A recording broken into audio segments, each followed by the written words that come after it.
through all the singing, the fasting, the worshiping and praying, I have thoughts, desires that go against everything I was just saying, because ain't nothing sanctified about what I want to do, and I'm sorry if it offends you, but it's true. Just recently, I got weary in my well doing, and I got tired of fighting the images of me screwing around with the things that once had me bound. Thought if I could just get my feet wet with no regret, so I jumped in to see if I got it over my head, and now that spiritual side of me seems dead. So if you ask what it is that I seem to be doing, my response to you will be that I am in mourning. Sometimes I'm sad and I'm angry, confused and unsure, and this cup that lies in front of me seems unbearable to endure, so I don't. I can't go forward. I can't go backwards.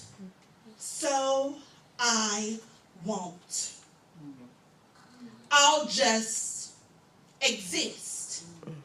Sit back and reminisce on how it used to be when I was in God's midst, because surely He can't use me now, and if He could, I just don't see how, because after you follow, you don't feel so anointed. As a matter of fact, you just want to cancel out all of your appointments. You begin to think that maybe God has made a mistake, and if He did, that's the realization is just too hard to take. So now you're like Jeremiah with fire, shut up in your bones. I had words that lived inside of me that were not my own, but how do I speak life when I felt as if I were dying? And how do I give an encouraging word when all I've been doing is crying? How do you do the one thing you know God has anointed you to do, especially after you follow, after you have been true? I know the word says that those without sin cast the very first stone, but you know that only applies to others than their very own, because once they see you operate under the anointing, to know that you have fallen is very disappointing.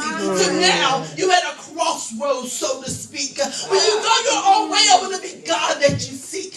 I know it would be easier if you could promise never to do it again, but the possibility that there may be another fall is enough to prevent you from giving God your all. But you must remember, Christ already paid the cost. When He went to Calvary and He died upon the cross, He died